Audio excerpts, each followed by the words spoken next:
Hi పిల్లలు, మన మాస్టారు ఛానల్కి స్వాగతం. ఈరోజు మనం 10వ తరగతి తెలుగు 6వ పాఠము ప్రకృతి సందేశం గురించి తెలుసుకుందాం.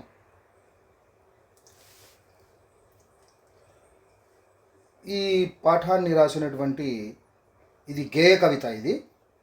దీన్ని రాసిన వారు వైసివి రెడ్డి. ఇక్కడ పాఠంలోకి పోయే ముందు చదవండి, ఆలోచించి చెప్పండి.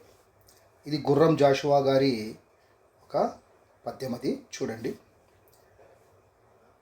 కోడి కుంపటి దింపుకొని పిల్లలను పిలిచి కొసరి గింజలేరు కొనుట నేర్పు. ఈనక మున్నే మృగభామ పిల్లకు వెనువెంట చెంగులు బెట్ట నేర్పు.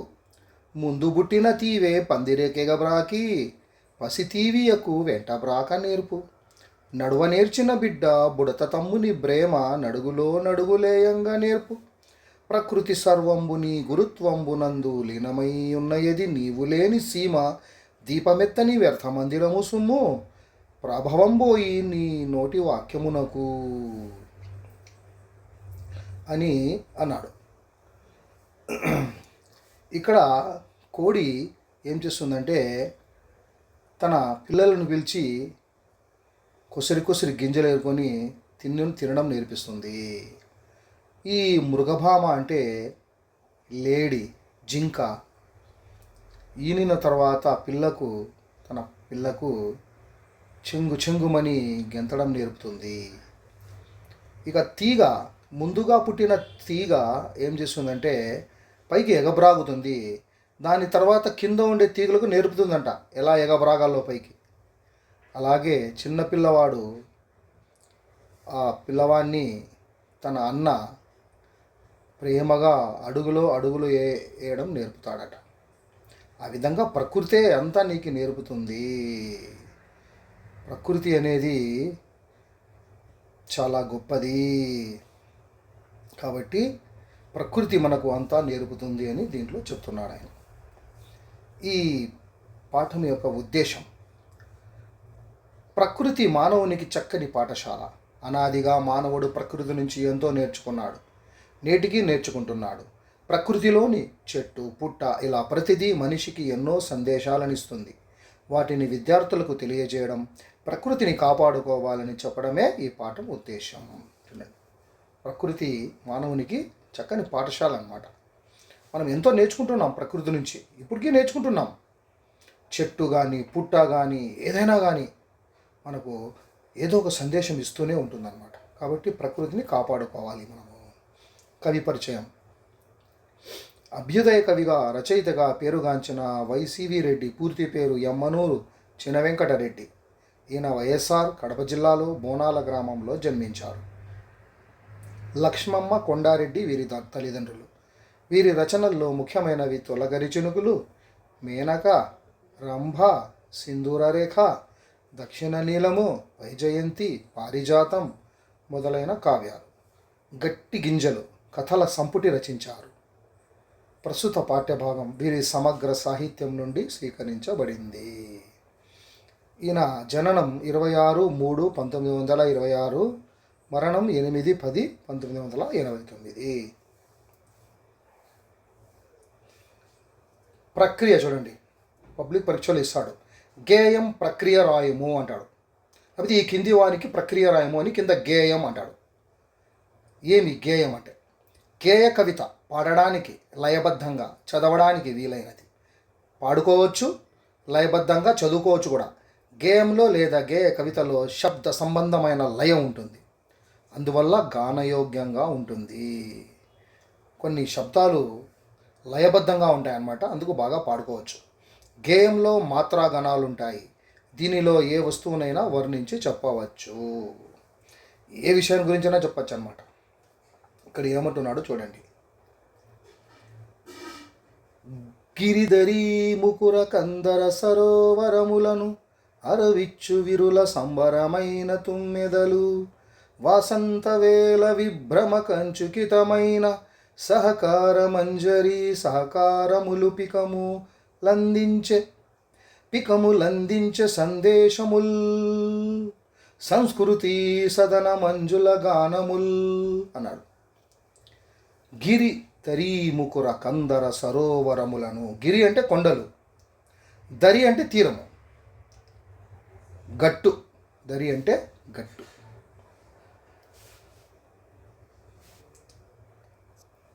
గట్టు. ఇక ముకురం అంటే అద్దము. ముకురం అంటే అద్దము. కందరము అంటే గుహ. కందరం అంటే గుహ. చూడండి, సరోవరములు. గిరిధరీ ముకుర కందర సరోవరములను అంటున్నాడు. అంటే పర్వత సానువుల్లో అద్దం వంటి నిర్మలమైన సరస్సులున్నాయి. పర్వత సానువుల్లో, పర్వతం యొక్క గట్టున అద్దం వలె మెరిసేటటువంటి సరోవరాలు ఉన్నాయి. నిర్మలమైనటువంటి ఆ సరోవరాలు ఉన్నాయి అంటున్నాడు. మళ్ళా ఏమంటున్నాడు? అరవిచ్చు విరుల సంబరమైన తుంబెదలు. అరవిచ్చు విరులు, అప్పుడే విచ్చుకుంటున్న పువ్వులు అన్నమాట. అరవిచ్చు విరులు అంటే అప్పుడే విచ్చుకుంటున్న విరులు, పువ్వులు. అప్పుడే విచ్చుకుంటున్నాయంట పువ్వులు. అరవిచ్చు విరులు అంటే సంబరమైన తుంబెదలు. ఇక ఈ తుమ్మెదలు ఏం చేస్తున్నాయంటే బాగా సంబరాలు చేసుకుంటున్నాయి. ఈ యొక్క తుమ్మెదలు అక్కడ తిరుగుతూ ఉన్నాయన్నమాట. అవి ఆ పువ్వుల మీద వాలి ఆ తుమ్మెదలు ఏం చేస్తాయంటే సంబరాలు చేసుకుంటాయి. దానిలో ఉండేటటువంటి మకరందాన్ని తాగుతాయి అవి. వాసంత వేళ అంటే వసంతకాలం అన్నమాట. అది ఏ కాలం అండి? వసంతకాలం. కోయిల కుహు కుహు అని కూస్తూ ఉంటుంది. విభ్రమ కంచుకితమైన. కంచుకితం అంటే కవచము కలది. విభ్రమం అంటే ఆశ్చర్యం అన్నమాట. కంచుకితమైన అంటే కవచము కలిగినది. కవచము కలిగినది. కంచుకితమైన అంటే కవచము కలిగినది. సహకార మంజరి. సహకారములు పికము. మంజుల అంటే మనోహరమైన.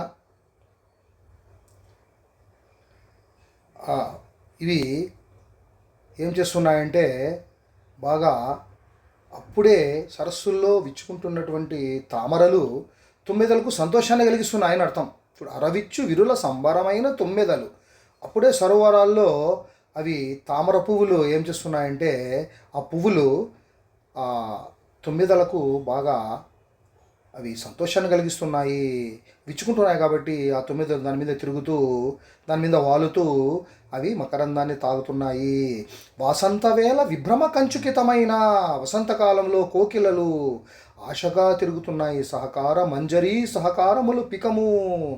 కోకిలలు, కోయిలలు. పికం అంటే కోయిల. ఇవి బాగా తిరుగుతున్నాయి. అవి వసంతకాలం వస్తే దానికి చాలా సంతోషము. ఎక్కడ చూసినా చెట్లు పచ్చపచ్చగా ఉంటాయి కాబట్టి అవి తిరుగుతున్నాయి, కోయిలలు. ఆ తర్వాత సహకారములు పికములు అందించే సందేశముల్. అవి సందేశాన్ని మనకు అందిస్తున్నాయి. ఎందుకంటే మామిడి చెట్లు లేత మావి చిగురులు అందిస్తున్నాయన్నమాట. సంస్కృతి సదన మంజుల గానముల్ అంటున్నాడు. అవి మనకు ఒక రకమైనటువంటి ఆ కోకిలలు మనకు సందేశాన్ని అందిస్తున్నాయి. ఇలా ప్రకృతి అనేది ప్రాణులకు సహకరిస్తుందన్నమాట. కాబట్టి ఇలా ఒకరికొకరు సహకరించుకోవడమే మన సంస్కృతి అనే గొప్ప సందేశాన్ని మనకిస్తున్నాయి. ఒకరికొకరు సహకరించుకోవాలన్నమాట.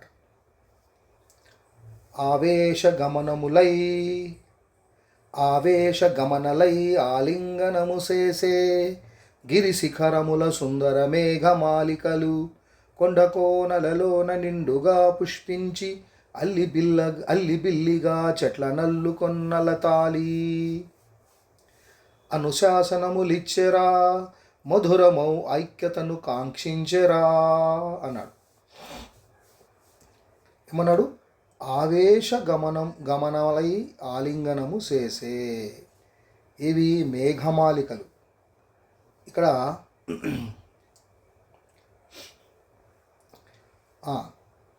ఆకాశంలో అందమైన మేఘాలు తమను తాము మరిచిపోయినట్లు తిరుగుతున్నాయంట. ఆవేశ గమనలై ఆలింగనము చేసే గిరి శిఖరముల సుందర మేఘమాలికలు. ఆ ఆ పర్వతాల శిఖరాల మీద ఉండేటటువంటి అందమైన మేఘాలు తమను తాము మరిచిపోయి అవి తిరుగుతున్నాయి. కొండ కోనలలోన నిండుగా పుష్పించి అల్లెబిల్లిగా చెట్లలల్లు కొన్న లతాలి. ఆ కొండ కోనల్లో నిండుగా పూలు పూచిన తీగలు, నిండుగా పుష్పించి అల్లిబిల్లిగా చెట్లను అల్లుకున్న లతాలి. ఇక్కడ లత అంటే తీగ అనమాట. ఈ తీగలు ఏం చేస్తున్నాయి? ఆలి అంటే సమూహం, లత ప్లస్ ఆలి. ఆలి అంటే సమూహం, లతల యొక్క సమూహం. ఏం చేస్తున్నాయి అవి? ఆ కొండ కోనల్లో నిండుగా పూలు పూసినాయి అవి. ఆ తీగలు చెట్లను ఆలంబంగా చేసుకుని అల్లుకున్నాయంట. తీగలు చెట్లను ఆలంబనంగా చేసుకుని అల్లుకున్నాయి ఆ తీగలు. ఆ తర్వాత ఏం చేస్తున్నాయో చూడండి. అనుశాసనములిచ్చెరా మధురమౌ ఐక్యతను కాంక్షించెరా. ఈ విధంగా మానవులంతా కలిసిమెలిసి ఉండాలని ఐకమత్యాన్ని చాటుతున్నాయన్నమాట. అవే ఉపదేశాన్ని ఇస్తున్నాయి, అవే మనకు సందేశాన్ని ఇస్తున్నాయి.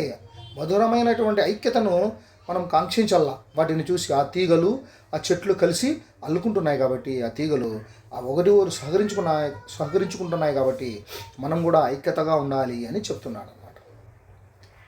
గగనకాంతకు వింత కాంతి కన్నుల నింపి పసరు రెక్కల విప్పు వలరాజు తేజీలు గుసగుసలతో కొమ్మలపై నివసించి ముక్కులానించులకు ముకిపిట్ట దంపతులు అనురాగ సందేశముల్ ప్రజలకై అందించే సాకూతముల్. గగనకాంతకు వింత కాంతి కన్నుల నింపి పసర రెక్కల విప్పు వలరాజు తేజీలు. మన్మథుడి యొక్క వాహనమైనటువంటి రామచిలుకలు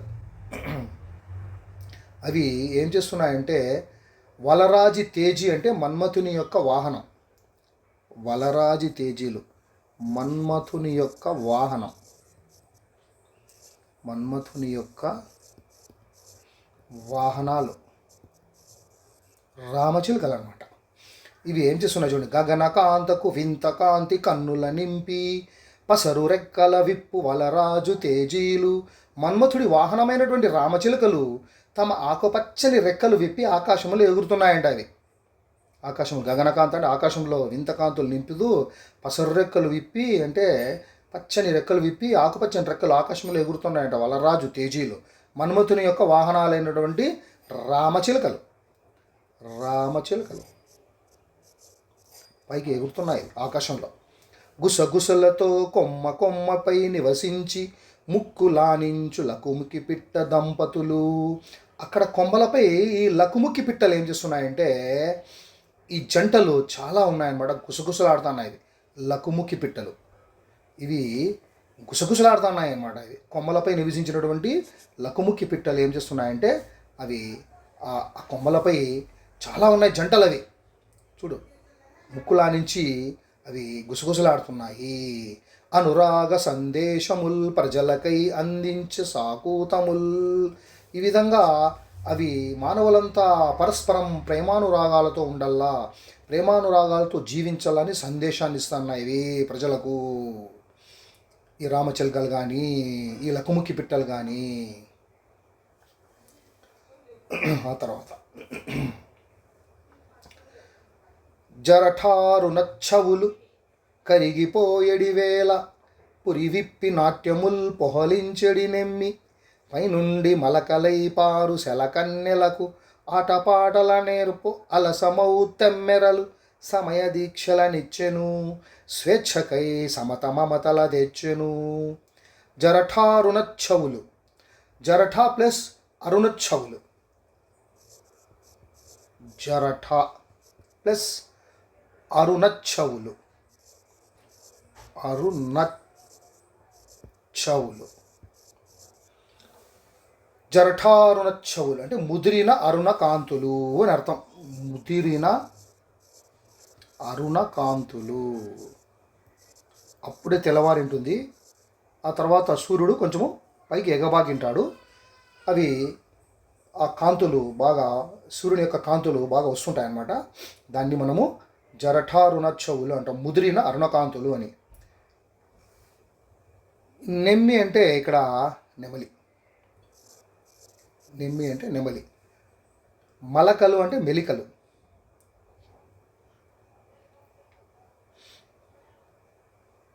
మలకలు అంటే మెలికలు, వంకరలు అని. వంకరలు. తెమ్మెర అంటే చల్లగాలి. తెమ్మెర అంటే చల్లగాలి. తెమ్మెర అంటే. జరఠారుణచ్చవులు కరిగిపోయేడి వేళ. ఆకాశంలో అందమైన మేఘాలు తమను తాము మర్చిపోయినట్లు తిరుగుతున్నాయంట. ఆ మబ్బులు పర్వత శిఖరాలపై వాలుతున్నాయంట. అప్పుడు ఆ కొండల్లో నిండుగా ఇవి ఏం చేస్తున్నాయంటే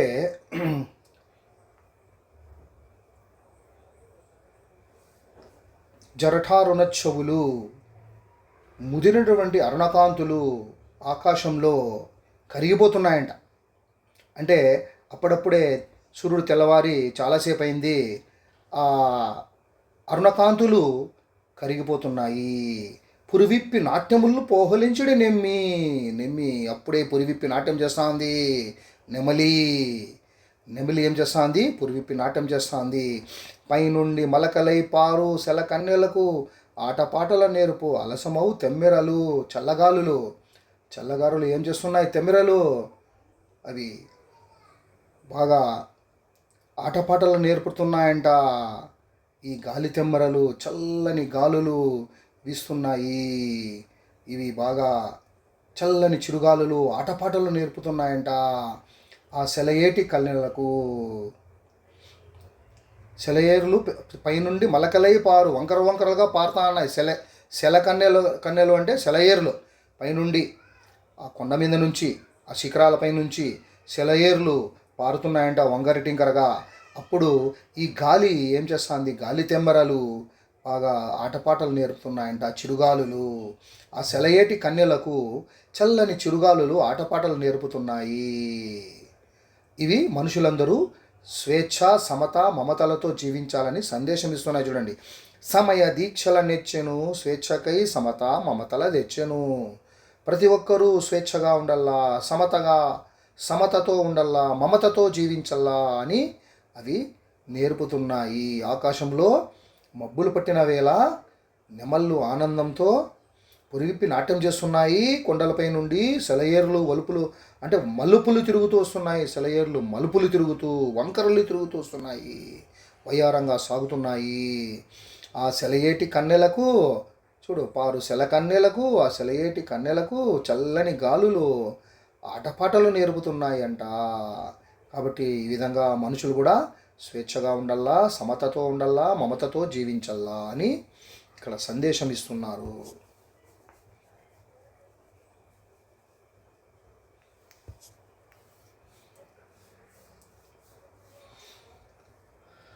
కష్టపడి నష్టపడి కలిసి కట్టుగా నడచి తిండి గింజల తెచ్చి తీరు చీముల బారు పువ్వున వ్రాలి పూదే నెలందిచ్చి పొరుగువారికి పంచిపోవు తేనీగలి క్రమశిక్షణల నిచ్చెను దీక్షతో కలిసి నడువుగా చెప్పెను. చీమల బారు, చీమల పరంపరలు ఏం చేస్తున్నాయి? అవి పూదేనలు తెస్తాయి. కష్టపడి సోమరితనం ఎరగనటువంటి చీమలు ఏం చేస్తున్నాయంటే ఎన్నో కష్ట నష్టాలకు ఎదుర్కొని కలిసికట్టుగా తమ ఆహారాన్ని సేకరిస్తున్నాయి. అవి అట్లా లైన్గా పోతుంటాయి. మీరు గమనించినారు లేదు ఎప్పుడైనా కానీ? చీమలు లైన్గా పోతుంటాయి, ఆహారాన్ని సేకరించుకుంటూ తీసుకొని పోతుంటాయి అన్నమాట. తిండి గింజలు. పువ్వు నవరాలి పూతేనెలను తెచ్చి పొరుగువారికి పంచిపోవు తేనీగలి. ఇంకా తేనెటీగలు ఏం చేస్తాయి? ప్రతి పువ్వు నుండి తేనెను సేకరించి కూడబెడతాయి, పొరుగువారికి పంచిస్తాయంట. అవి ఇతరులకు పంచుతాయంట, తన కోసం కాదు. అవి పువ్వులో వాలుతాయి, పూతేనెలు తెస్తాయి. తేనెను తెచ్చి అవి అక్కడ కూడబెడతాయి, సేకరిస్తాయి, ఆ తర్వాత పొరుగువారికి పంచుతాయి. క్రమశిక్షణ నేర్చెను, దీక్షతో కలిసి నడువుగా చెప్పెను. ఇవి మానవులు క్రమశిక్షణతో మెలగాలని, ఐకమత్యంగా ఉండాలని, ఉన్న ఉన్నంతలో ఇతరులకు సహాయం చేయాలనేటటువంటి సందేశాన్ని ఇస్తానన్నమాట. చూడు, చీముల నుండి క్రమశిక్షణ నేర్చుకోవాలా, దీక్షగా ఉండాలన్నది నేర్చుకోవాలా. ఇంకా ఈ తేనెటీగల నుంచి మనము ఇతరులకు సహాయం చేయాలనే గుణాన్ని మనం నేర్చుకోవాలి. కొండ నెత్తాలలో కోనలోతులలోన ప్రభవించి పుంజుకొని పల్లవించిన కావి, ఒక కొమ్మలో పుట్టి ఒక రెమ్మలో విడిగి అందాల చిందించు అరవిరుల నెత్తావి, కదలిపోయెను కవితలై మానవుల గతికి చక్కని బాటలై.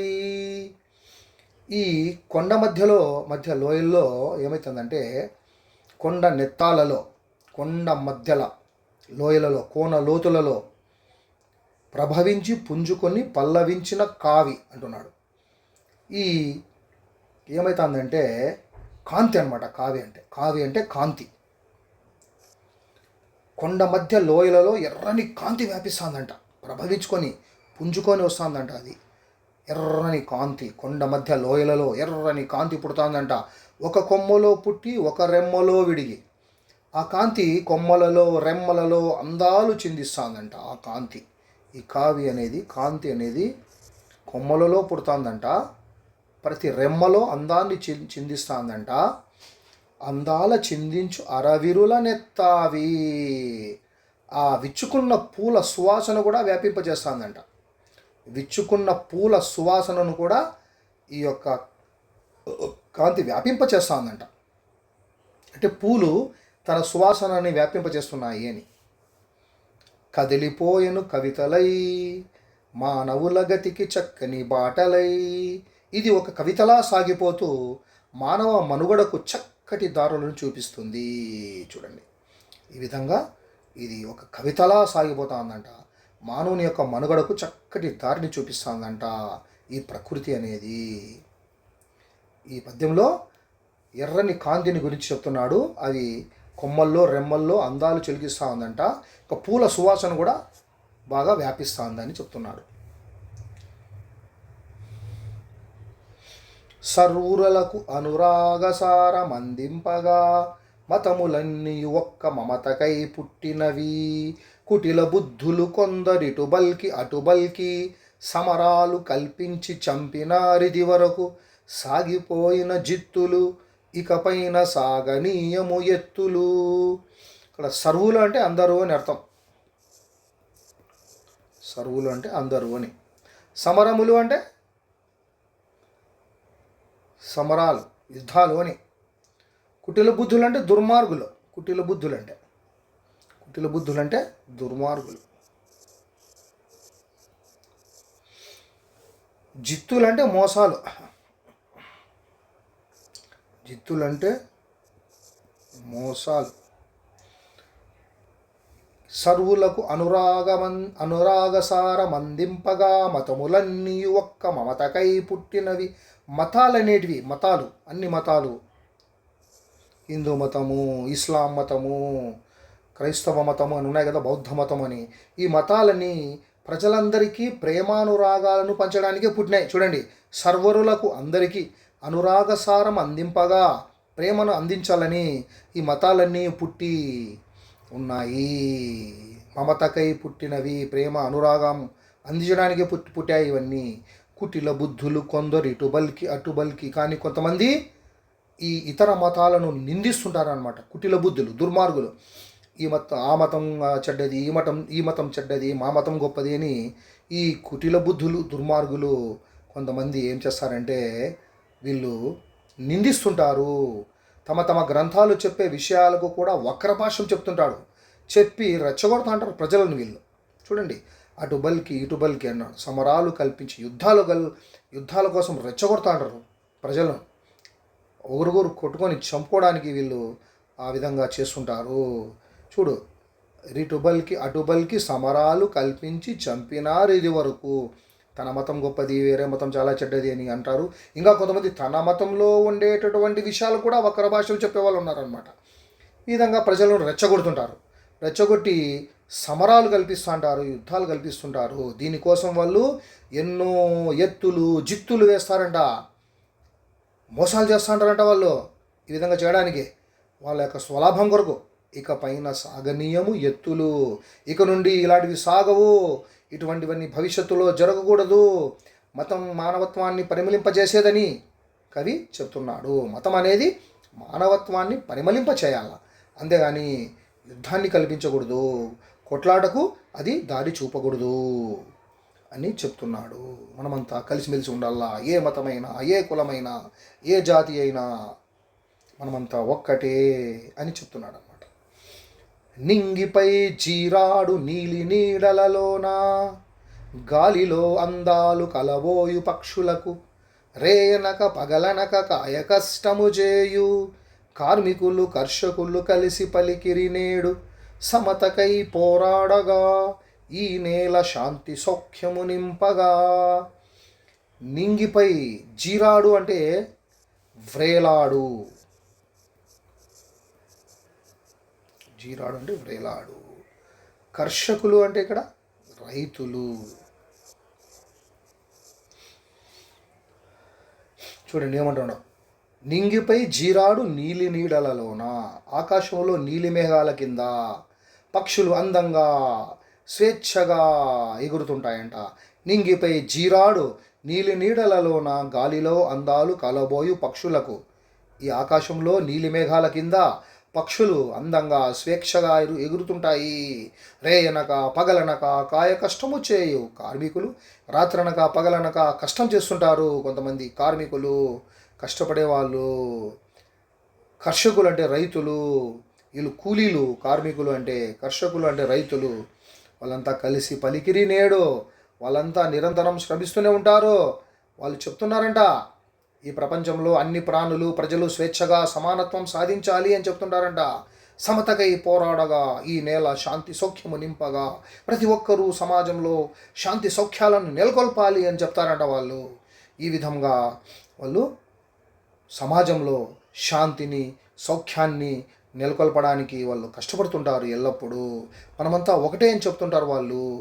ఈ విధంగా కవి ప్రకృతిని మానవుని అనుసంధానం చేసి ప్రకృతి సందేశం మనకు చక్కని ఉదాహరణలతో వివరించాడు. ఈ విధంగా కవి ఏం చేసినాడు, ప్రకృతిని మరియు మానవుని ఇద్దరిని అనుసంధానం చేసినాడు. ఒకవైపు ప్రకృతి, ఇంకోవైపు మానవుడు, వీరిద్దరిని అనుసంధానం చేసి ప్రకృతి సందేశం అనేది మనకు తెలియజేస్తున్నాడు కవి. ఇంతటితో ఈ పాఠం అయిపోయింది.